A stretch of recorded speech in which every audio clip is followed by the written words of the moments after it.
शिव जी की अष्ट मूर्तियों का तथा अर्धनारी नर रूप का सविस्तार वर्णन। नंदीश्वर जी कहते हैं, ऐश्वर्यशाली मुने, अब तुम महेश्वर के उन श्रेष्ठ अवतारों का वर्णन श्रवण करो जो लोक में सबके संपूर्ण कार्यों को पूर्ण करने वाले अतएव सुखदाता हैं। तात यह जगत उन परमेश्वर शंभु की 8 मूर्तियों का स्वरूप ही है। जैसे सूत में मणियाँ पिरोई रहती हैं, उसी तरह यह विश्व उन अष्ट मूर्तियों में व्याप्त होकर स्थित है। वे प्रसिद्ध 8 मूर्तियाँ ये हैं: शर्व, भव, रुद्र, उग्र, भीम, पशुपति, ईशान और महादेव।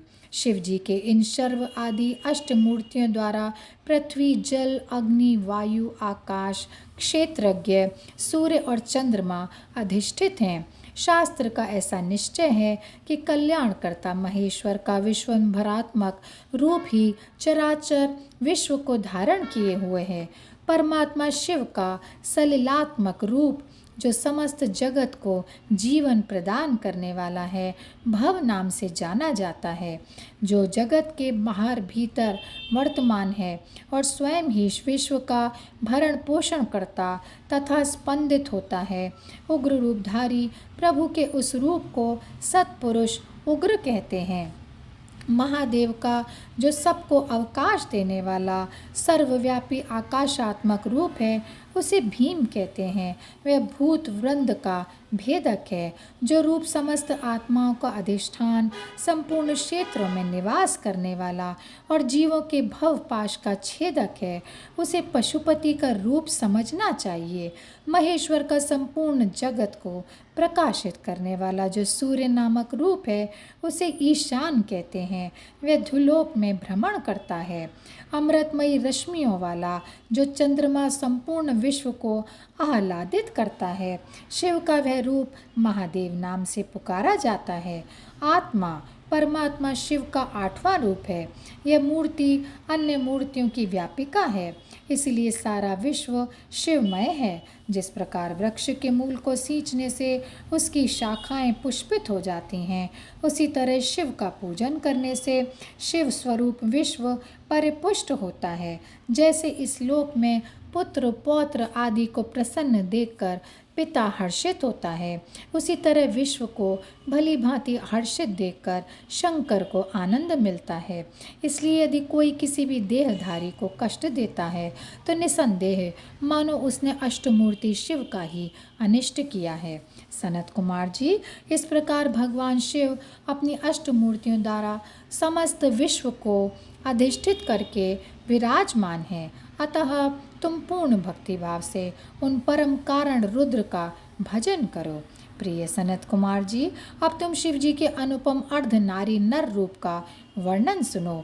महाप्राज्ञ, वह रूप ब्रह्मा की कामनाओं को पूर्ण करने वाला है। सृष्टि के आदि में जब सृष्टिकर्ता ब्रह्मा द्वारा रची हुई सारी प्रजाएं विस्तार को नहीं प्राप्त हुई, तब ब्रह्मा उस दुख से दुखी होकर चिंताकुल हो गए। उस समय यो आकाशवाणी हुई, ब्रह्मन, अब मैथुनी सृष्टि की रचना करो। उस व्योमवाणी को सुनकर ब्रह्मा जी ने मैथुनी सृष्टि उत्पन्न करने का विचार किया, परंतु इससे पहले नारियों का कुल ईशान से प्रकट ही नहीं हुआ था। इसलिए पद्मयोनि ब्रह्मा मैथुनी सृष्टि रचने में समर्थ ना हो सके। तब वे यो विचार कर कि शंभु की कृपा के बिना मैथुनी प्रजा उत्पन्न नहीं हो सकती, तप करने को उद्यत हुए। उस समय ब्रह्मा पराशक्ति शिवा सहित परमेश्वर शिव का प्रेम पूर्वक हृदय में ध्यान करके घोर तप करने लगे। तदनंतर तपोनुष्ठान में लगे हुए ब्रह्मा के उस तीव्र तप से थोड़े ही समय में शिव जी प्रसन्न हो गए। तब वे कष्टहारी शंकर पूर्ण सच्चिदानंद की कामदा मूर्ति में प्रविष्ट होकर अर्धनारी नर के रूप में ब्रह्मा के निकट प्रकट हो गए। उन देवाधिदेव शंकर को पराशक्ति शिवा के साथ आया हुआ देख ब्रह्मा ने दंड की भांति भूमि पर लेटकर उन्हें प्रणाम किया और फिर वे हाथ जोड़कर स्तुति करने लगे। तब विश्वकर्ता देवाधिदेव महादेव महेश्वर परम प्रसन्न होकर ब्रह्मा से मेघ किसी गंभीर वाणी में बोले, ईश्वर ने कहा, महाभागवत्स, मेरे प्यारे पुत्र पितामह, मुझे तुम्हारा सारा मनोरथ पूर्णतया ज्ञात हो गया है। तुमने जो इस समय प्रजाओं की वृद्धि के लिए घोर तप किया है, तुम्हारे उस तप से मैं प्रसन्न हो गया हूँ और तुम्हें तुम्हारा अभीष्ट प्रदान करूँगा। यह स्वभाव से ही मधुर तथा परम उदार वचन कहकर शिवजी ने अपने शरीर के अर्ध भाग से शिवा देवी को पृथक कर दिया। तब शिव से पृथक होकर प्रकट हुई उन परमा शक्ति को देखकर ब्रह्मा जी विनम्र भाव से प्रणाम करके उनसे प्रार्थना करने लगे। ब्रह्मा जी ने कहा, शिवे, सृष्टि के प्रारंभ में तुम्हारे पति देवादिदेव परमात्मा शंभु ने मेरी सृष्टि की थी और मेरे द्वारा सारी प्रजाओं की रचना की थी। शिवे, तब मैंने देवता आदि समस्त प्रजाओं की मानसिक सृष्टि की, परंतु बारंबार रचना करने पर भी उनकी वृद्धि नहीं हो रही है। अतः अब मैं स्त्री पुरुष के समागम से उत्पन्न होने वाली सृष्टि का निर्माण करके अपनी सारी प्रजाओं की वृद्धि करना चाहता हूँ, किंतु अभी तक तुमसे अक्षय नारी कुल का प्राकट्य नहीं हुआ है। इस कारण नारी कुल की सृष्टि करना मेरी शक्ति के बाहर है। चूँकि सारी शक्तियों का उद्गम स्थान तुम ही हो, इसलिए मैं तुम अखिलेश्वरी परमा शक्ति से प्रार्थना करता हूँ। शिवे, मैं तुम्हें नमस्कार करता हूँ।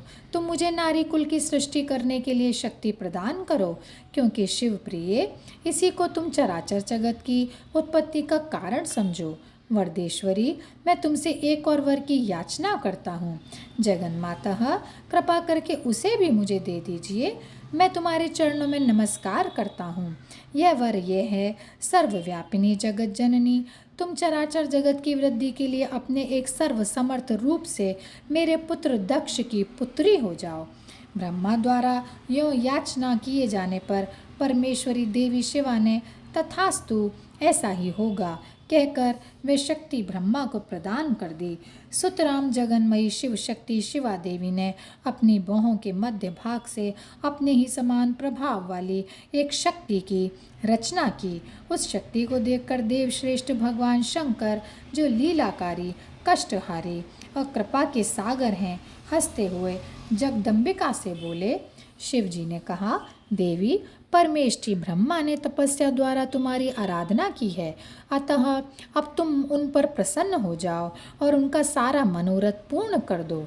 तब शिवा देवी ने परमेश्वर शिव की उस आज्ञा को सिर झुकाकर ग्रहण किया और ब्रह्मा के कथनानुसार दक्ष की पुत्री होना स्वीकार कर लिया। मुने, इस प्रकार शिवा देवी ब्रह्मा को अनुपम शक्ति प्रदान करके शंभु के शरीर में प्रविष्ट हो गईं। तत्पश्चात भगवान शंकर भी तुरंत ही अंतर्ध्यान हो गए। तभी से इस लोक में स्त्री भाग की कल्पना हुई और मैथुनी सृष्टि चल पड़ी। इससे ब्रह्मा को महान आनंद प्राप्त हुआ। तात, इस प्रकार मैंने तुमसे शिव जी के महान अनुपम अर्धनारी नरार्ध रूप का वर्णन कर दिया। यह सत्पुरुषों के लिए मंगलदायक है। और यहीं पर यह अध्याय समाप्त होता है। ओम नमः शिवाय, ओम नमः शिवाय, ओम नमः शिवाय। ओम नमः शिवाय, ओम नमः शिवाय, ओम नमः शिवाय, ओम नमः शिवाय, ओम नमः शिवाय, ओम नमः शिवाय, नमः शिवाय, नमः शिवाय, नमः शिवाय, नमः शिवाय।